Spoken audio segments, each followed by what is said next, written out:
What's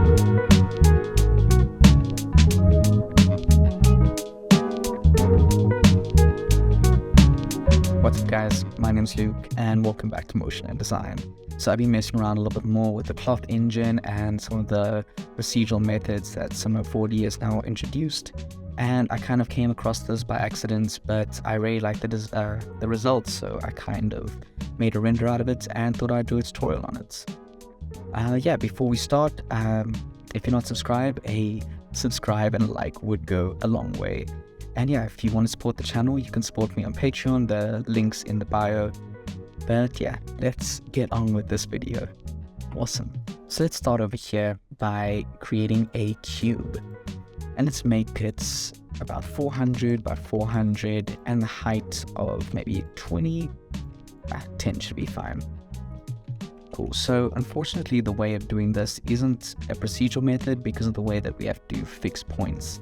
So the amount of segments that you have in the beginning is kind of the amount that you're going to end up with. So do choose that beforehand. I mean, you can always subdivide afterwards, but I do find it is easier to choose how many segments you want in the beginning. So on the Y, let's go NB so we can see our lines. On the Y segments, we want 2 over here. And on the X and the Z, let's choose about 30. So this is going to be the amount of grass that we have. Let me show you. So if we had to type in extrude over here, we can drag our extrude and put it on our cube. So the way that this extrude works by default, it's even set to default over here. It just selects every single polygon. So if you use Houdini at all, you'll notice that like every single point and every single polygon has like a certain number to it.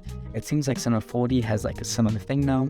So if we had to type in here 1, it will select the first polygon, which is this one over here. Why this is 1 and not that, I have no idea, but that is polygon number 1. And if we had to say 1 to 50, it will select all these polygons and extrude them. So now what we can do is we want to only select these top ones.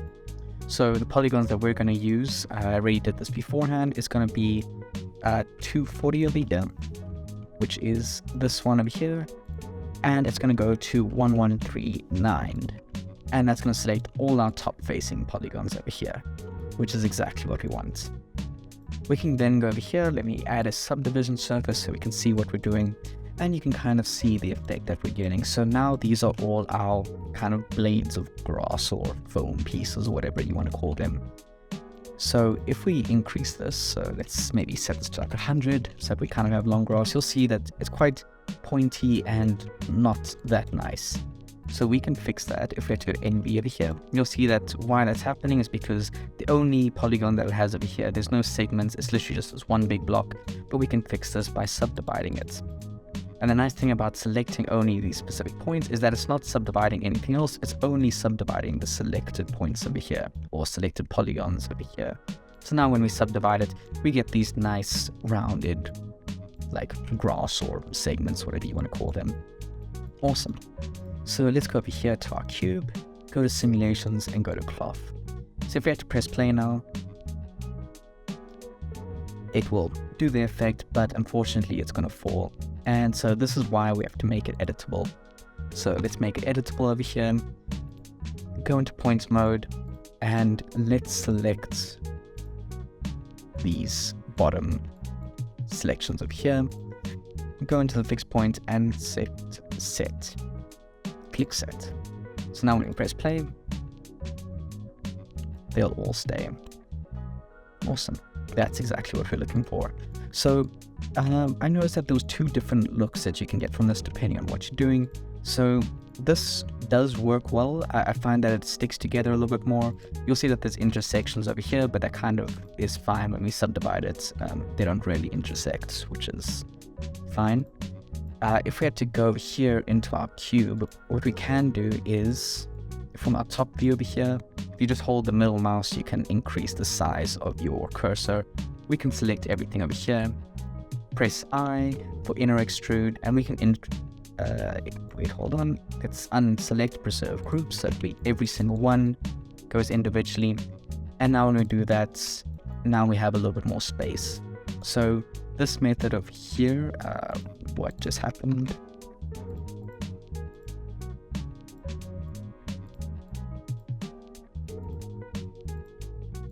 Why is it not? Huh.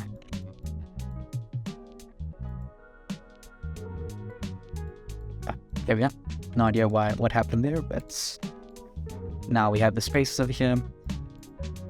So now when we press play, we get this more loose feeling look.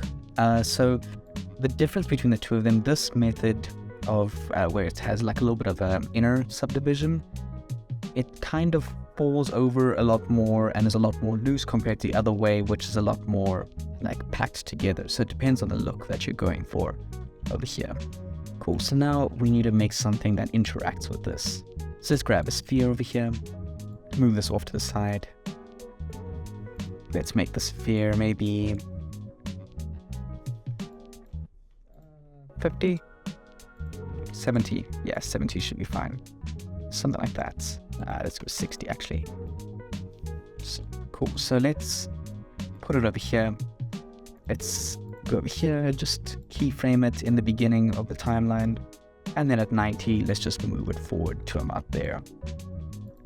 Awesome. So obviously you can animate this if you want to, but I didn't want to animate it, so I added a vibrate tag onto it.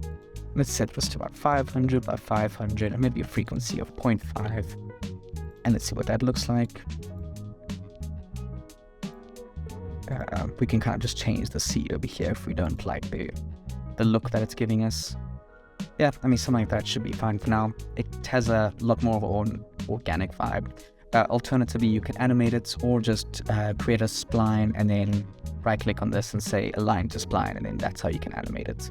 I just like the kind of natural, kind of weird look that the vibrates tag gave us. Let's just increase the number of segments over here, maybe to like 30. And then add a simulation collider tag. So now when you press play, it will knock them over. And look at that, super cool. So this is what I was meaning about if you do this inner extrude, is that these things kind of fall over, and it does look quite nice, but if you did it the other way, where you didn't inner extrude, you'll get it where they kind of more bunch up together. So yeah, this does look a little bit weird, but when we add the subdivision surface, it looks a lot more natural, and it looks really cool. Cool. So let's go and now add a vertex map onto here. You'll notice that in my render, as it was going through, it kind of left a trail behind. So that's a pretty easy effect. Let's go over here and add a vertex map. In our vertex map, make sure use field is selected. We can delete our freeze and we can throw our sphere in here. So now when we press play, awesome. The vertex map is going through, but it's not really leaving a trail. So how can we do that? We can go over here and select decay. So the way that decay works is as it goes, it kind of leaves a trail behind. If I just increase this by a bit, you can see what I mean. It goes through and then it kind of fades off. So this looks really nice if that's kind of the effect that you're wanting, but I wanted it that it kind of changes the color, and we can do that just by setting it to 100%. So now when we go through, it leaves a really nice trail behind. Awesome. So how do we get that to show up in our render over here? Cool. And with our render view over here, let's go and create two materials. So let's make this one like blue and this one like green, should be fine. And let's go and add a mix material. Let's select these two over here, and then inside the mix material, we're gonna search for vertex map. And we're gonna put the vertex map into the amounts and put the vertex map inside the vertex map. And then when we apply this over here, you'll see what's happening, which is really cool. So one thing you'll notice is that it looks really nice here, but once we turn on the subdivision surface, we lose the effect. Now, the vertex map is not working. So I struggled with that a bit, trying to figure out what was going wrong.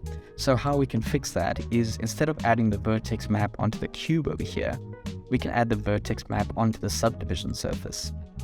So it does take a little bit longer to go through, but now let's just pause this.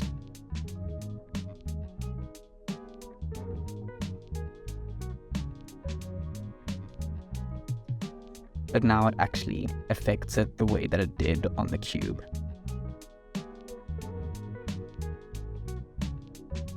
And just let it run for a little bit more. And now if I had to reload this, you'll see that we're getting that textured effect, which is exactly what we're looking for. So yeah, I hope you enjoyed this tutorial.